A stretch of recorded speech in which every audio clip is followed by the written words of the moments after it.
Hello and welcome to Amigos IAS. I am Adnan. In today's segment, we'll be discussing the case against a news portal called Newsclick. As you can see, the editor in chief has been arrested, and several other journalists associated with this news portal, their laptops, their electronic devices have been taken away by the government. And stringent cases of sections of IPC and UAPA have been slapped against Newsclick. This has given rise to a debate about the threat to the media or the press freedom in India. So let us try to understand all these issues in this particular class. So starting with this particular news, what is Newsclick? Newsclick is nothing but a portal, online news portal, which is under probe. Why? Because one of the investors in this particular Newsclick is associated or is found to have links with China. That is what is the argument made here. Okay, so it is under probe for alleged foreign investment norms violation and links with China. The founders, as you have just seen on the first screen, Prabir Purakayastha and HR head Amit Chakraborty, they were arrested by Delhi police under the UAPA Act. So why this have come? Because there was an investigative report in New York Times. They have investigated and found out that there is a person by the name Neville Roy Singham. He is an American billionaire, and this person is closely associated with the Chinese government. And this person is one of the investors in this particular Newsclick, and he is actually liaisoning between the Newsclick and Chinese government and asking the Newsclick to write the articles praising the China in its fight against COVID or any other aspects of China which is being praised about its role in the international world, how they're helping the workers. So those kind of propaganda articles are being written in Newsclick. That is the allegation mentioned here. And in the past also, in 2021 also, already Enforcement Directorate has been pursuing the case against Newsclick on the issue of money laundering charges. At that time, Delhi High Court has given some kind of relief to the editor here, Prabir. What they have given that no coercive action should be taken against him in connection with the Enforcement Directorate probe. So all these things are going on, and finally it culminated into what recent report in New York Times has actually given the chance for the government to arrest this editor in chief. So here we have to understand what are the charges being put against them apart from the IPC sections here. Okay, so let us first start with here. Okay, so section 13 of unlawful activities, 16 talks about terrorist acts, 17 talks about raising funds for terrorist acts, 18 is conspiracy against the government, 22 clause C talks about offenses made by companies and trusts. All these are under which law? Unlawful Activities Prevention Act. And apart from that, IPC sections 153A, which is usually used for promoting enmity between different groups or communities. 120 capital B talks about criminal conspiracy. So here these charges are there, of course, but the most stringent charge is coming under UAPA. What are the two important sections here? Section 16, which talks about punishment for terrorist acts. Section 15 talks about what actually is terrorist act and what is the punishment here, at least 5 years to life. In case if any terrorist act results into death of any people, then the maximum punishment is given is death or life imprisonment. That means if any death happens because of terrorist activities, then maximum punishment is death or lifetime imprisonment. These are the prescribed punishments given under UAPA. And in section 15 they define what is an offense, which describes the violent acts that are serious in nature. So let us first try to understand what is UAPA. Okay, sections we have just seen. Let us understand what is UAPA here. It is an anti-terrorism law which was enacted in the year 1967. Initially, it was not for terrorism, rather, it was for curbing the secessionist movements happening in India at that time who were trying to separate from India. So, 60s and 70s, we are seeing a lot of secession movements in India, and government of India wanted to put an end and bring a law to stop these particular movements and punish the people involved there. So after this 1967, government of India has revised or amended this UAPA so many times. Till 2004, unlawful activities meant only what? Cessation or cession of territory, somebody asking for separation from India. That was the only purpose till 2004. But after that, an amendment was made to UAPA, and terrorist acts were also added to the list of offenses under UAPA. That means post this event, terrorism is also considered as an offense under UAPA. Previously, we used to have acts called as TADA, Terrorist and Disruptive Activities Act. Okay, Prevention of Terrorism Act, BOTA, but these had some very provisions which affected people's fundamental rights. So these two were repealed by the governments. So what government has done is they have added terrorism component even to UAPA now. And another important thing is in 2019, the last amendment what the government has done. 2004 they have done, 2008 they have done, 2012 they have done. All the amendments have been done. But 19 amendment is important because it added a provision saying that under Section 35 of Schedule 4 of UAPA, even an individual can be called as terrorist. Before this, what used to happen? Only organizations were considered as unlawful and can be called as terrorist organizations.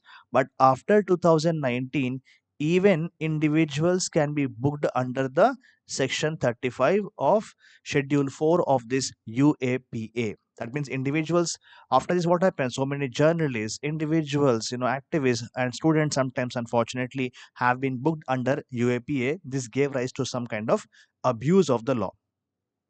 Scope and applicability, it is extending to the whole of India. That means any individual will be punished under this act if they violate any of the provisions, if they are found guilty in India. First point. What about outside India? See, if a person has done any kind of offense under this UAPA outside of India, that offense will be dealt in accordance with the provision of the act as if the act has been done in that. Means a person has done a crime in Australia, and the offense is, and the crime what he has done is considered as an offense under UAPA. That means doing terrorism against India, aiding terrorists, or trying to threaten the unity, sovereignty, integrity of India, any kind of activities if you do, whether in India or any other foreign country, it is considered as being done inside India only, and the offenses will be listed under UAPA. That means you cannot escape even if you do this act or any kind of offense outside India also. Please note this point. And only Indians are applicable under this? No, citizens of India and also from foreign countries, they also can be booked under UAPA. Please note this point. And people who are working for the government, people who are in the ships, okay, sailing in the oceans and the seas, and the planes registered in India, whoever are there in those particular areas also. I mean ships, abroad ships also, and planes registered in India. Everywhere the person is there, this UAPA applies to all of them. That means you can see the scope is quite wide in its application for UAPA. And how are they different from the regular criminal laws which are usually done by the IPC? That means UAPA is an alternative criminal law framework, because in general we have certain rules for the crimes, but in UAPA we are having somewhat different provisions. What are those? For example, timelines for the state to file charge sheets. Once an offense has been committed, finally the investigating authorities will start their investigation and they will have to file the charge sheets. Okay, generally the time given is what? 90 days time is given for the filing of charge sheets. But for UAPA, what is being done is 3 months. 3 months is time given is for you to file charge sheets. If you don't submit this particular charge sheet in the, or don't file charge sheet within 3 months, generally default bail is given for the persons. Okay, default bail. But in the case of UAPA, how many days? 80 days. That means almost three more, double it is. Okay, double. It means 6 months you can put a person in jail and no bail is given. Okay, and charge sheet can be filed after 6 months also, or within 6 months also. That is a difference between UAPA and the usual criminal laws. Fine. So for narcotics also 6 months time is given. Please note this point for narcotics also, and for terrorism laws also this extra time is given. But UAPA, what it does, it modifies the CRPC. UAPA for terrorism laws, for terrorism offenses, narcotic offenses, usually the timelines are higher for filing charge sheets. And for usual crimes under the IPC sections, it is how much? Around 90 days. And remand, custody of the police or magistrate can be for 30 days instead of the usual 15 days. Generally, for normal ordinary crimes under IPC, 15 days remand is there where you are in custody of the police. But here now it can be more than 15, that means double, 30 days. So these are the deviations we can see from UAPA in the regular criminal laws. That means with respect to remand and with respect to the filing of charge sheet, the timeline has been extended here. Another very troublesome provision is what? The bail provision. Very important point. Generally, in the law dictum, what we say, a person is generally innocent until proven guilty, we say, right? Innocent until you are proven guilty. But in this case of UAPA, what is happening? The burden is on you to prove that you are not a terrorist. That means you are guilty under you until you are proved as innocent. That is what is happening in the UAPA. Why? Because this section 43 capital D clause 5, please note this, it is important provision of this particular act.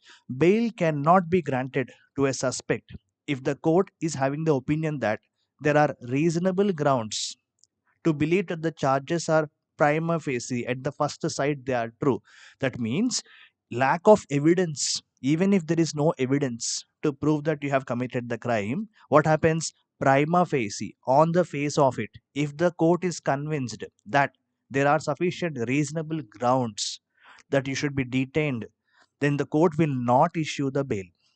Again, there are differing Supreme Court case laws on this particular matter, but there is no uniformity in this particular aspect. Sometimes some judgments have told recently that you can give bail, it's a matter of right. But again, UAPA does not allow. Many of the journalists, many of the activists who have been arrested are not able to get the bail quite easily because of this particular section of the Act. Supreme Court told that the court considering bail should not examine the evidence too deeply, but should go by the prosecution which files the case. Okay, their version we have to find out based on broad probability. That means it gives more scope for the prosecutor as well as the courts that if we feel prima facie that even though evidence is not there, but on the facts of the case, if I find out that there are sufficient grounds, reasonable grounds, bail will not be given as a matter of right. That means now the onus, the burden is on the accused to show that the case is false, but without inviting the court to evaluate the available evidence. That means without the evidence now, you have to prove that you are not a terrorist, which is quite difficult. That is why this law is being abused a lot. This is why human rights defenders feel that this provision is draconian, virtually rendering it impossible for anyone to obtain bail until the trial has been completed. And trial will be completing when? It may take months or years, and people may be in jail until that particular trial starts or ends also. That is the troublesome aspect of UAPA. So we can talk about freedom of speech and expression is being curbed.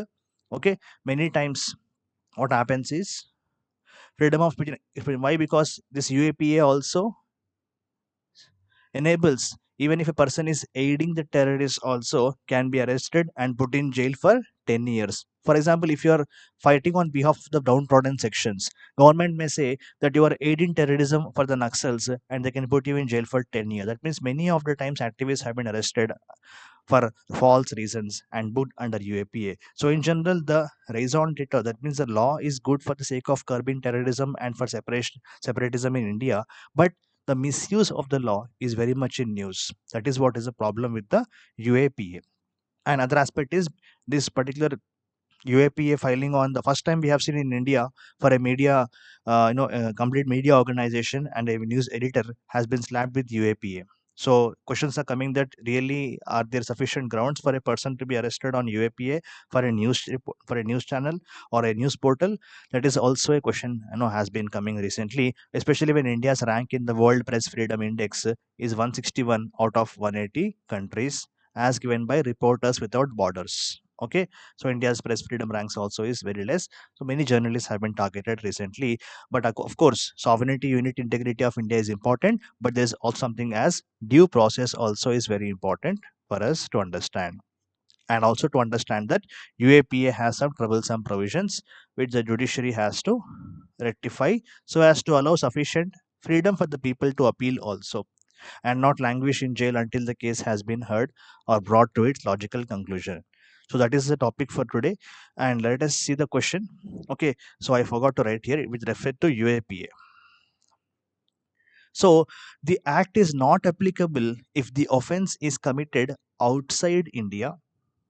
The union government may designate a organization as well as individuals as terrorists. The highest punishment under this UAPA is lifetime imprisonment. So these three statements are given. Find out which ones or which one is correct or are correct. Fine. With respect to UAPA, please post your answers in the comment box. After one day, I will also give the right answer. That's it for today. I will see you again on Monday. Thank you.